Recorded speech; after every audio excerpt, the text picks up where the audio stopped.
Okay, bike check na natin to si Sunfeed Universe. Kitang-kita na naman, naka-plastic pa yan, nakabalot pa. Bagong-bago mga Lodi.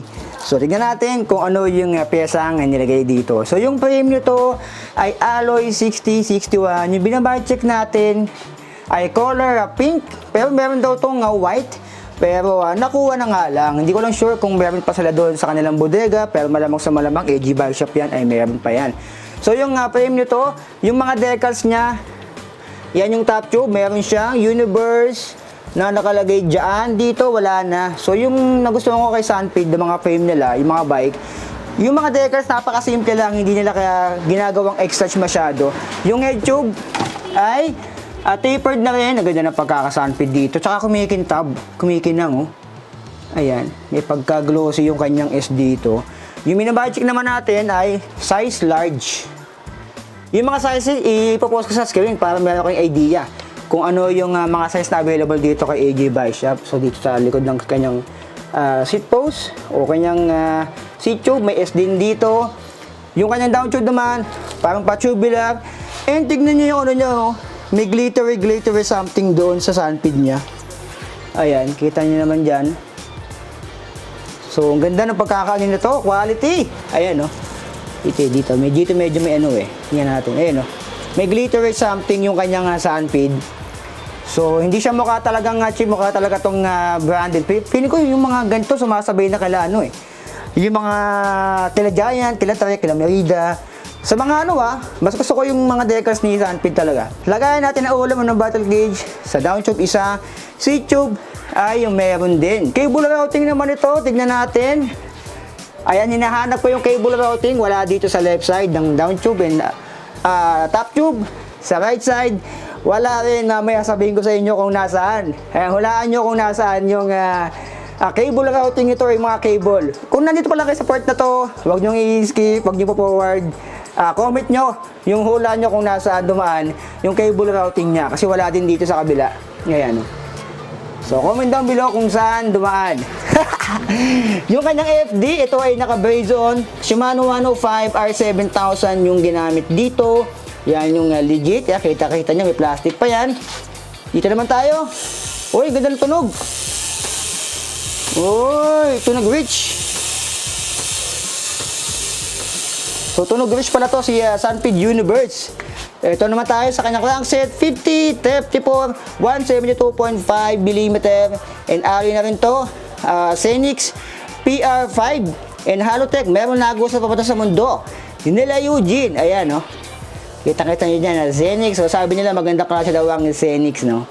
Dito naman tayo sa kanyang chain. Ayan yung ginamit. Feeling ko parang KMC. Yung ginamit na chain sa kanya. And dito naman, mayroon ding Universe na decal sa kanyang chain stay dito. Yung RD ay Shimano 105 R7000 din. Ayan. Ito naman tayo. 11 speed, siyempre 1, 2, 3, 4, 5, 6, 7, 8, 9, 10, 11.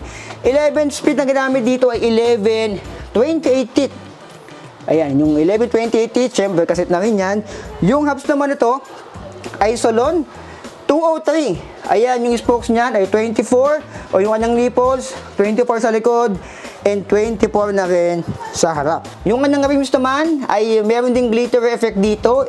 ANB din yung ginamit dyan and double wheel alloy rim na rin. Yung kanyang gulong ay CST na rin, CST ZAR and naka-presta valve. Kitang-kita naman dyan. 700 by 25C yung ginamit dito, CST ZAR. Sa likod, 160mm rotors and kitang-kita dito, yan yung quick release niya. And ito naman yung kanyang brake dito.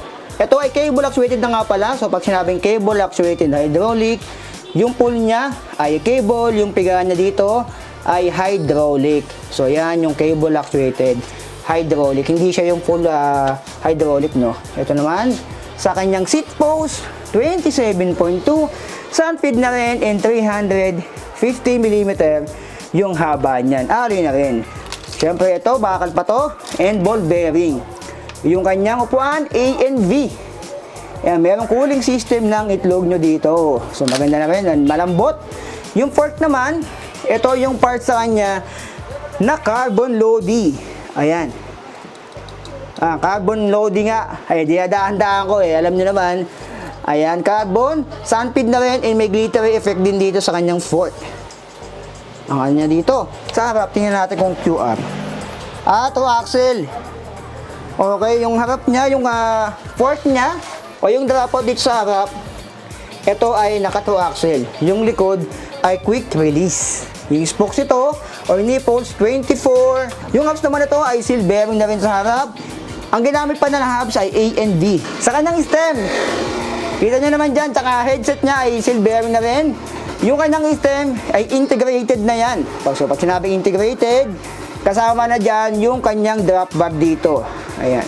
Yung drop bar niya parang pa-aero type, manipis. And maganda naman yung ginamit sa kanya na ano dito. Ito, yung mga bar tapes niya, quality. Quality, Lodi. Yung kanyang bar tapes dito. Sa kabila. So, sasagutin natin yung tanong, saan nga ba dumaan yung mga kable? Dito. Pag integrated system, nandyan yung mga kable. Ayan, medyo madilim lang. Ito yung kable niya. Ito. So, dyan dumaan yung kable ng kanyang STI. Ayan. Dyan sa baba, dadaan yan dito, pag ganon. Tapos sa ilalim. Dyan sila magkakalat. Ayan. So, naka-integrated siya. Yung kanya STI ay Shimano 105 R7000. So, ang carbon lang talaga sa kanya ay yung kanyang fork and yung kanyang frame. Ayun yung malaking part na alloy sa kanya. Alloy na rin yung kanyang seat post. Alloy na rin yung kanyang crankset dito. Naka-Halotech. Meron lagos pumunta sa module nila Eugene. Xenix na rin yung ginamit. Yung mga sizes nga pa nila ito ay merong small, merong medium, large, and XL. Yung small para sa 150 to 160 cm ang height. Yung medium ay para sa 158 to 168. Yung large naman 167 to 177 cm. And yung XL ay 175 to 184 cm yung height. So, yung presyo, bago natin makalimutan, ang presyo nito ay nakasale lang 49,500 pesos dito kay AJ Bike Shop. So, ito, si Sunfeed Universe na matagal nyo na ang pinapahano sa akin na nasa kabilang universe pala. So, ano masabi nyo? Carbon yung kanyang fork, alloy frame, karamihan ng part sa kanya ay alloy na naka-Shimano 105 R7000. Pero, ang pinagtataka ko ay Sunfeed, bakit hindi niya ginagawang ano to? Shimano 105 full.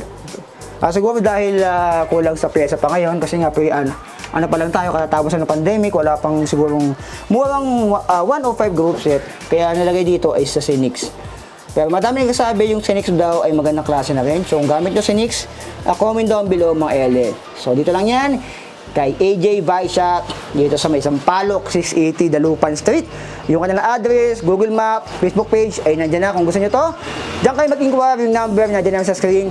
So ano masabi nyo dito?